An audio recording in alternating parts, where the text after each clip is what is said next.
विधाता की कल्याणी सृष्टि सफल हो इस भूतल पर पूर्ण। पटे सागर बिखरे ग्रह पुंज और ज्वालामुखिया हो चूर्ण। उन्हें चिंगारी सदिश सदर्प कुचलती रहे खड़ी सानंद। आज से मानवता की कीर्ति अनिल भूजल में रहे न बंद। नमस्कार, मैं संतोष चतुर्वेदी, धनघटा जनपद संत कबीर नगर, उत्तर प्रदेश से।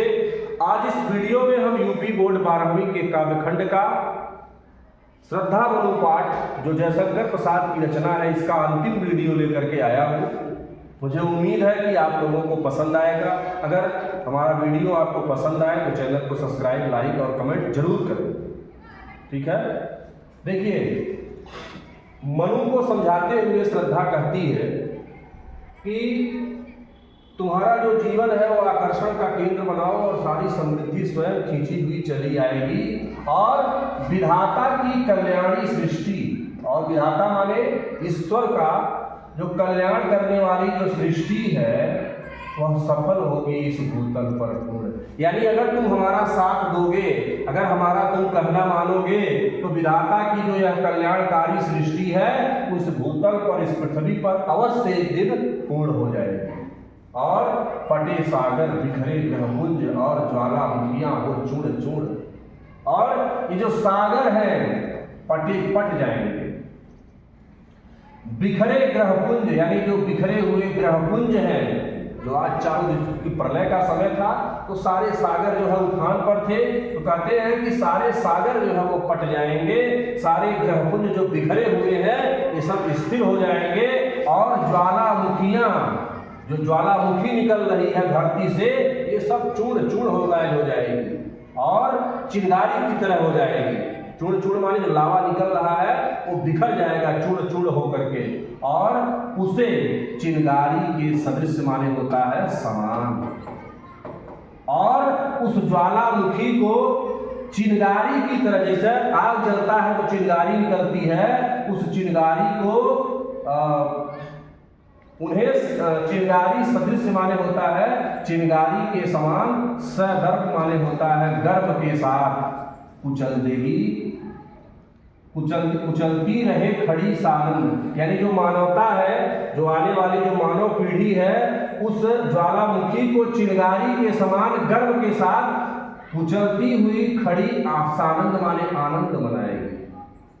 यानी उस ज्वालामुखी को जो मानवता, आने वाली जो मानवता की जो पीढ़ी है, वह उसे चिंगारी के समान गर्भ के साथ कुचलते हुए आनंद का अनुभव करेगी। और आज से मानवता की कीर्ति, यानी आज से जो मानवता का कीर्ति है, मानवता का जो यश है, वो अनिल माने अग्नि, भू माने पृथ्वी और जल में रहे न बंद। यानी किसी स्थान पर यह बंद नहीं रहेगी, सब जगह ये मानवता जो है वो आगे बढ़ती रहेगी। आगे देखिए, जलधि के फूटे कितने उत्स माने होता है स्रोत। कहते हैं जलधि माने सागर के, कहती है हे तपस्वी देखो सागर के कितने स्रोत फूटे। जब प्रलय आया तो सागर के बहुत सारे स्रोत फूट गए, वहां से जल निकलने लगा। और द्वीप माने जो खाली स्थान था, भूभाग था। कश्यप माने होता है कछुआ, लेकिन यहाँ होगा जलीय जीव।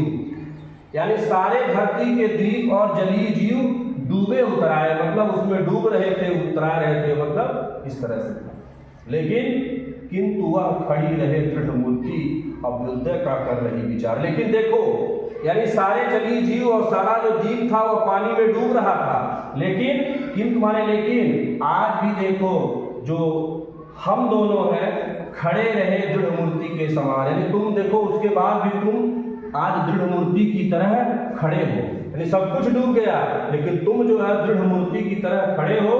और मानवता के अभ्युदय माने होता है उत्थान, प्रोग्रेस, उत्थान का कर रहे हो उपाय। यानी ये सब कुछ डूब गया, द्वीप सारे जलीय जीव डूब गए उस पानी में, लेकिन देखो आज वह खड़ी रहे। यानी आज जो मानवता है वह एक दृढ़ मूर्ति की तरह खड़ी है और अभ्युदय का कर रही उपाय, और इस मानवता की उन्नति का उपाय कर रही है। कहती है कि हे तपस्वी शक्ति के विद्युत कण जो व्यस्त बिखरे विकल बिखरे हैं, जो निरुपाय, कहते हैं जो परमाणु के, शक्ति के कण परमाणु के कण जो शक्ति के विद्युत परमाणु के जो कण होते हैं वो अगर बिखरे हो मतलब अलग अलग हो, यानी परमाणु के कण अगर अलग अलग हो, बिखरे हुए हो तो विकल व्याकुल रहते हैं और उनमें किसी प्रकार की शक्ति नहीं रहती है, वह निरुपाय रहते हैं, उनके पास कोई उपाय नहीं होता है।